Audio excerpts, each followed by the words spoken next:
স্বাগতম Sadia's magic mirror চ্যানেলটিতে। আজকে আমি আপনাদের সাথে শেয়ার করব একটি ফার্মাসিক্যাল ক্রিম নিয়ে, যেটার নাম হচ্ছে স্কিন ব্রাইট ক্রিম। এই ক্রিমটা আসলে কতটুকু কাজ করে, কি কি উপকার করে এবং এটাকে কিভাবে ব্যবহার করে, আর পার্শ্ব প্রতিক্রিয়া আছে নাকি সেই সম্পর্কে বলবো। তাই সম্পূর্ণ ভিডিওটা দেখবেন এবং ভিডিওটি দেখার আগে প্লিজ আমার চ্যানেলটিকে সাবস্ক্রাইব করে দিবেন, পাশে থাকা নোটিফিকেশন বেল আইকনটিতেও ক্লিক করে রাখবেন। সো চলুন ভিডিওটা শুরু করা যাক। এই ক্রিমটা হচ্ছে স্কিন শাইন এবং স্কিন লাইট ক্রিমের মতো একটি ক্রিম, স্কিন ব্রাইট ক্রিম। আর এটা হচ্ছে 15 গ্রামের একটি ক্রিম। এটা একটা বক্স প্যাকেজিংয়ের মাধ্যমে আসে আর ভিতরে টিউব আকারে এই ক্রিমটা থাকে। এই ক্রিমটার টেক্সচারটা হচ্ছে স্মুথ অ্যান্ড ক্রিমি টাইপের। এই ক্রিমটাকে সবাই ব্যবহার করে থাকেন ফর্সাকারী ক্রিম হিসেবে, কিন্তু আসলে এটা ফর্সাকারী কোনো ক্রিম নয়। এটা একটা ডার্মাটোলজিস্ট রেকমেন্ডেড একটি প্রোডাক্ট।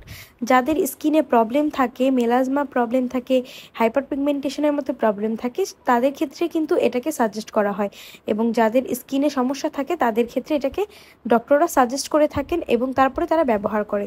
কিন্তু যারা এটাকে কোনো ডাক্তারের প্রেসক্রিপশন ছাড়া একা একাই ফর্সা করার জন্য ব্যবহার করে থাকেন, তাদের জন্য এটা ক্ষতিকর, কারণ এইটার মধ্যে রয়েছে হাইড্রোকুইনন, ট্রেটিনয়েনের মতো এরকম স্ট্রং কিছু উপাদান। তাই এই ধরনের ক্রিমকে আপনারা ফর্সাকারী ক্রিম হিসেবে ব্যবহার করবেন না, কারণ এই ধরনের ক্রিম দীর্ঘদিন ব্যবহার করলে চামড়া পাতলা হয়ে যায়, রেডনেস এসে পড়ে এবং সানের সামনে আসলে দ্রুত স্কিনটা অনেক কালো হয়ে যায়, মানে সানবার্ন হয়ে যায় এবং স্কিনটায় পার্মানেন্ট একটা কালো দাগ বসে যায়। এই ক্রিমটা আপনারা ব্যবহার করলে জানি দ্রুত ফর্সা হয়ে যায় এবং স্কিনটা অনেক ধবধবে ফর্সা হয়ে যায় কয়েক শেড পর্যন্ত মাত্র কয়েকদিনই।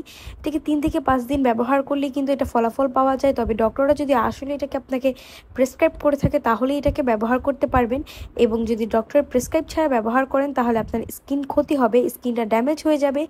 যখন এটাকে আপনারা ইউজ করবেন তখন আপনার স্কিনটা অনেক বেশি ফর্সা লাগবে, কিন্তু যখন ইউজ করা ছেড়ে দিবেন তখন কিন্তু স্কিনটা আগের চেয়ে অনেক বেশি কালো হয়ে যাবে এবং স্কিনটা নষ্ট হয়ে যাবে, পাতলা হয়ে যাবে চামড়া। তাই এই ধরনের ফার্মাসিক্যাল ক্রিম অবশ্যই ডাক্তারের পরামর্শ ছাড়া ব্যবহার করবেন না, আর সতর্ক হয়ে তারপরে ব্যবহার করবেন। তো এই ছিল আমার স্কিন ব্রাইট ক্রিম সম্পর্কে সম্পূর্ণ রিভিউ। ভিডিওটা যদি আপনার উপকারে এসে থাকে তাহলে অবশ্যই লাইক দিবেন এবং আমার চ্যানেলটিকে সাবস্ক্রাইব করে পাশে থাকা নোটিফিকেশন বেল আইকনটিতে ক্লিক করে রাখবেন। আর কমেন্ট বক্সে জানাতে পারেন এই ক্রিমটা কি আপনি ব্যবহার করছেন নাকি এবং আপনার অভিজ্ঞতা কেমন। আজকে এই পর্যন্তই। আল্লাহ হাফেজ।